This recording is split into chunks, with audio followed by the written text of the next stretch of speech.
Hey, and welcome back to Evil's Comics. I got a review for you today. We're going to talk about Batman Creature of the Night. This goes into my horror reviews, and believe it or not, yes, it's a horror title. A lot of people not know this, but this was a storyline that came out, I want to say about 3 years ago. It actually took them 2 years to finish, and it's only 4 issues.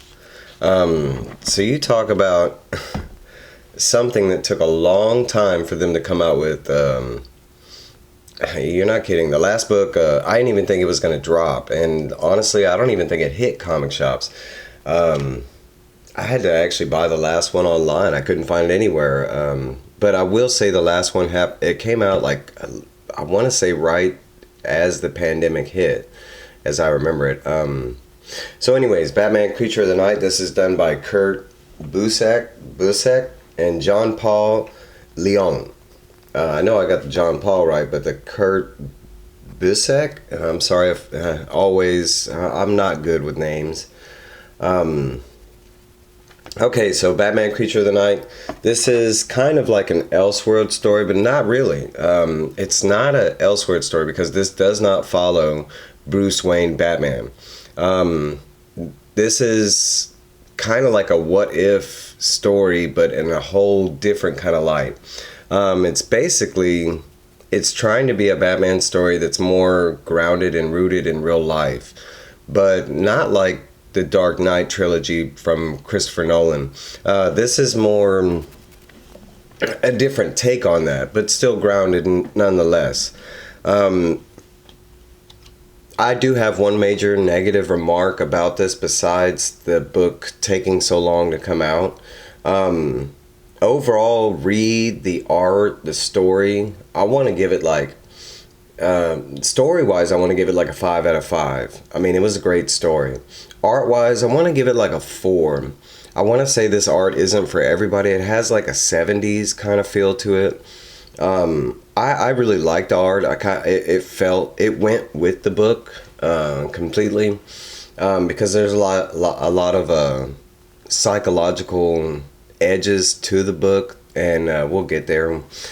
But overall, this book I wouldn't say it was amazing, but it's a total different take. If you've never read something like this, I suggest picking it up, especially if you've read a lot of Batman. This was completely different and new, fresh. So basically, I'll go into it. It follows the main character of a guy named Bruce Wainwright. Haha, Bruce Wainwright. He even has a Alfred, which is Alton Frederick, Alfred. And the story takes place in Boston. And the main character even talks about that, about why Boston and like not New York. And as a kid, this guy, he's growing up reading Batman, and it is one of his favorite heroes. And it's said because his name is Bruce and his last name is close to Wayne. But he chooses Boston because he believes like New York is more like a Superman metropolis kind of vibe. And I kind of agree. I've been to Boston, and it does have that gothic look especially when you go downtown. So the story follows Bruce as a young kid, and it shows him, getting into comics. He has parents, and if I remember right, his dad is named Thomas. I don't remember if his mom's name is Martha, but who knows. So Thomas Wainwright and his mother. But the story basically follows a child and his love of Batman in the beginning, and eventually, just like Batman in the comics, this child, he comes across a situation where his parents are robbed in their apartment or flat or something like that, and they're both brutally murdered. Eventually, he's not left alone like Bruce is in the comics. He's actually shot, and in the process of him getting shot, he actually goes through and he starts having what he believes to be visions. I'm going to go through and show you some of the art, but this is that moment when he gets shot, the bam,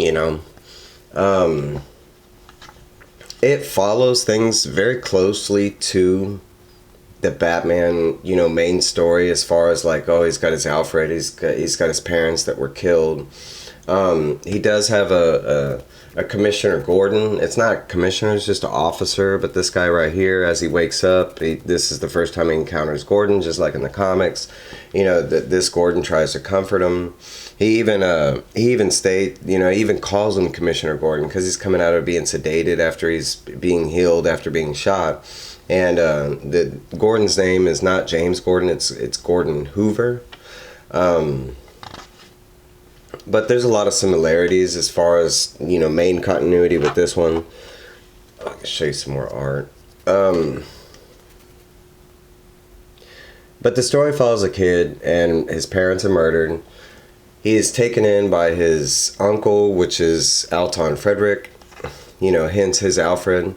His parents were into insurance and something else, so he does inherit quite a bit of money, hence, his wealthy status. Unlike the real Batman comics, he is not taken in by Alfred. Instead, he is taken to like a boys, prestige, school for the elite, and he is dropped off. It's actually one of the things that this Bruce does not like about his uncle, and it's kind of resented to him. The story loosely follows this guy's whole life from boyhood to like adulthood, and it goes through like it starts out after the gunshot, and during the gunshot he kind of wakes up, and he has he starts thinking more and more like Batman. Now, when he was shot, he was having dreams of someone talking to him, but it doesn't come until later on, and he starts investigating the murders just like the original Bruce, and he starts, a lot of it's dialogue and story set up, especially in the first one, but near the end it does get into it. But he starts what he thinks is dreaming, and right here they show it. But he starts kind of dreaming of this Batman character that's going around and actually, going after these criminals and crooks, people that he believes that are part of his parents' death and stuff like that. He does go through, regular crooks and stuff like that. And I keep calling him, it's the other entity, because in this one, it's supposed to be like a shadowed entity that comes from him. It's not like he puts on a costume and becomes Batman. No, this thing is kind of like his shadow, and it literally forms from him. And at first you're reading the comic and it's supposed to be like this, is it a part of his psyche? Is he just crazy? Is he believing the Batman thing? Is it really him doing it? As the story goes along, it does set up that this is a real thing, that somehow, one way or another, this guy isn't dreaming this, that this is a real thing, and somehow this thing has come connected with him, his version of Batman. And this version of Batman is dark. I mean, he does kill, he maims. In the beginning, I think there's a couple guys that he does accidentally take out just with brute force, because the thing has really immense strength. There's a lot of detective parts of the story when he's trying to figure out, connections between his parents' murder. It goes into the second book, and it kind of goes into him going to college and him starting his company, kind of like Batman, what he does with his money. He does start Wainwright Investments, and it's kind of right there. So it does kind of follow a similarity with the origin. But he does, he starts tracking down, any leads he can get, to his parents' murder. And eventually, I mean, he is trying to keep Boston safe, just like, Batman was. But most of these issues are kind of set up where you're trying to figure out if this thing is real, if it's not. There is a part in the story where he does, he starts trying to do something similar to Bruce Wayne, where he starts up like a victims fund, and when he starts this victim fund for like people that have been criminalized by crooks and stuff like that, he does get his own Robin. He picks a girl, and that she was herself in a horrible crime type situation, and he ends up like not fostering her, but he ends up like paying for her college and her housing and stuff like that.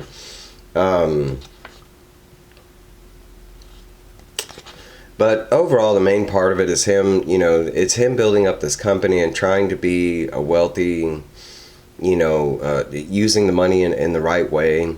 He's also like on the other end, he's using his company to also help this Batman try and track down the criminals that he's after. And he does go back and forth with this Gordon character where, the Gordon character kind of keeps track of him through the years and checks on him.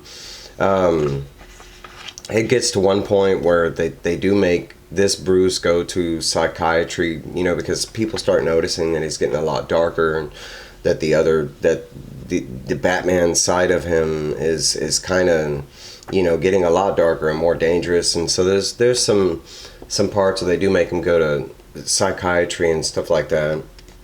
Just gonna show you some more random art.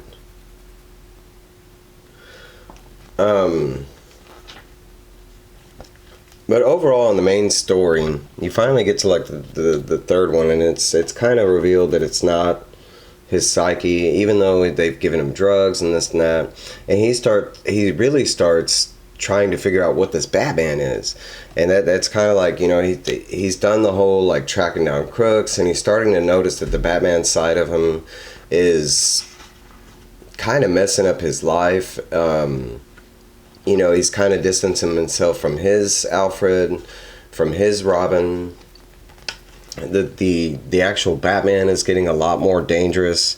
There is a time when, through the psychiatry, they do give him some pills because they think it's a part of his psyche. Eventually, he doesn't take the pills, but he does start to try and track down, what's really going on with this Batman, who he is. And they kind of lead you to believe it's kind of like a Elvis, like story where he was born with a twin inside the womb, and somehow he absorbed the other twin. They kind of show some of it where they're talking about it right here. They show like the two fetuses, and they do. He does kind of determine that maybe it is a part of him, but it's not. Somehow, like magically, this thing does come out of him. And there's a lot of shots where they show both of them together, the Batman and him. And he does give him a name. He figures out that his unborn brother was named Tommy. And he does the incident, like Thomas Elliot from the comics, who was Batman's best friend. But, and they do, I mean, it's like, Tommy! And they show you that there is this connection with the Batman and Bruce. And it kind of just shows you that Batman just really wants him to be safe, and not like safe as far as physically, but mentally. That Tommy or the Batman, whoever he is, really wants this guy to have a nice life, and that's kind of why he's taking out these thugs and the criminals in this violent fashion. They do go into the whole police side, like, they actually touch on some real things, like how, nothing's ever pops up in the news on this new Batman, or a Batman in general, because Batman does not exist in this world. He's a comic book character, but he's not a real person. But they do touch on it as far as like, oh, well, it's got to be DC Comics that is preventing the news to show anything Batman related. And they touch on some other stuff that kind of explains how come he's not popping up on the news. I'm not gonna spoil the ending for you. I think I've gone in enough of the what the story's about and where it's leading to. I will talk about my one gripe about the comic, and they don't really do it in the last one. I think they finally fixed it, but whenever the Alfred character talks, Alton, and here I'll show you an example, but they fixed it here, but for some reason they picked cursive to whenever he does his word bubbles, and here it's just regular print. It's very easy to read. In the first like 3 issues, for some reason they do this thing wherever Alton talks, it's all in cursive, and it's right here, but it's extremely hard to read the cursive. I mean, I caught myself like 2-3 times trying to read the cursive to make sure I was catching what it was saying. DC or any publisher or any, please don't use cursive, especially if it's in the smaller print. I mean, cursive is beautiful. It's elegant, but you know, if I'm trying to read a story and I really want to read every single word that's in it, and I'm sitting there trying to read the bubble like 2-3 times to catch it, that's not fun. That's probably my biggest gripe is in the first 3 issues, and there is a lot that Alton, you know, he talks a lot of his dialogue bubbles, and they're all cursive, and it's really annoying in the beginning. And they did fix it in the 4th issue where it's just regular bubble print, and it's so much easier to read his parts, and he is a big part of the story all the way through the story. So it was kind of annoying, you know, that I was having to reread these little bubbles just to see what he was talking about. And it would be fine if it was like some character that didn't matter, like somebody yelling "ah" and it was in cursive. But that's not the case. That these are like major parts of the story, and they want you to read it, but for some reason the font and the cursive they picked, it's so hard to read. I mean, overall, it's a really great read. The art stays the same pretty much throughout the same. I will say that for me the art was an A+. It is grounded like in a 70s or 80s type of vibe, but they did a really good job of making it new but still have that older feel of the 70s or 80s. I mean, like I said, the story overall is really good. Especially going from the 3rd to the 4th issue, they kind of leave you at a major cliffhanger, and I really wanted to find out what happened, and I really had to wait a long time to get this issue. And the ending does not, you know, disappoint. It's not a bad ending at all, and it's something that I couldn't even like imagine on my own. So it was nice to get something refreshing that I couldn't sit there and guess, because nowadays a lot of things are really predictable, and it's not bad, but you know, that's kind of the whole point of good writing is to get around that unpredictableness. I don't want to read the same story over and over and over and over again. You know, a couple reads, you know, the same time, but not. But there's some more art, some different concepts of how they were going to do the Batman look. It is, you know, I did ground it in my horror reviews. It's a horror book. I mean, it's tense, it's scary.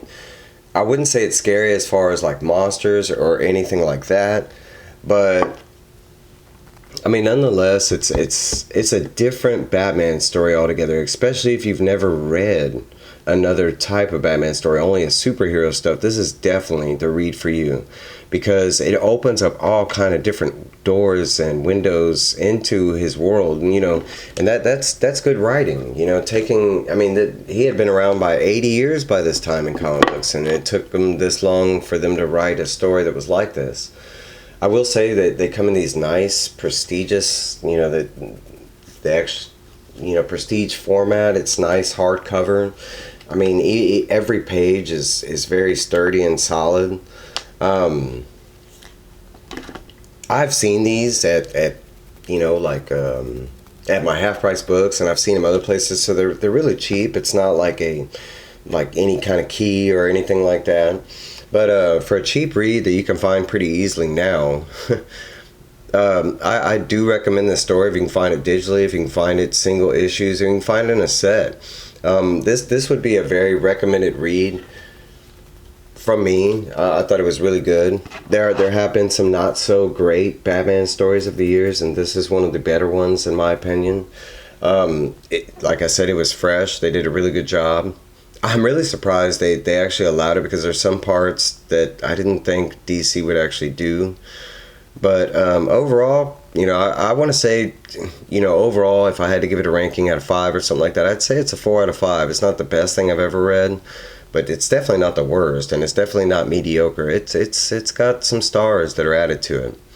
But that's my review on Batman Creature of the Night, DC Comics.